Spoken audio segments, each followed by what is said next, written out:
검찰이 내일 조국 전 법무부 장관의 부인 정경심 교수에 대해 자본시장법 위반 등 추가 혐의를 적용해 재판에 넘길 예정입니다. 정 교수를 마지막으로 사실상 가족 수사가 마무리되면서 이번 주 조 전 장관에 대한 검찰의 직접 조사도 초읽기에 들어가 있습니다. 구수본 기자가 보도합니다.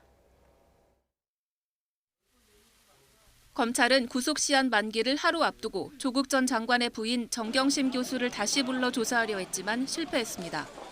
정 교수 측이 또 건강 문제를 이유로 불출석 사유서를 제출하고 응하지 않았기 때문입니다. 검찰은 구속 전후로 모두 13차례 정 교수를 소환했지만 조사가 중단된 경우가 많아 조 전 장관 연루 의혹 등을 충분히 조사하지 못한 것으로 알려졌습니다.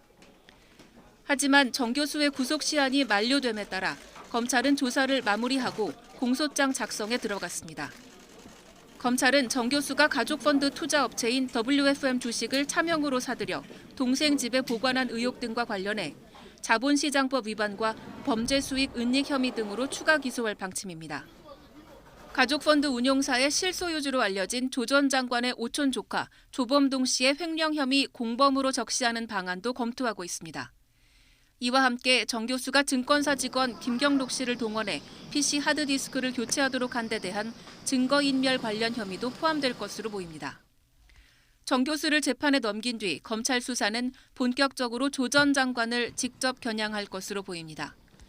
검찰은 정 교수가 WFM 주식을 차명으로 살 당시 조 전 장관 계좌에서 정 교수 계좌로 5천만 원이 이체된 정황을 포착해 조 전 장관의 연루 가능성을 확인하고 있습니다.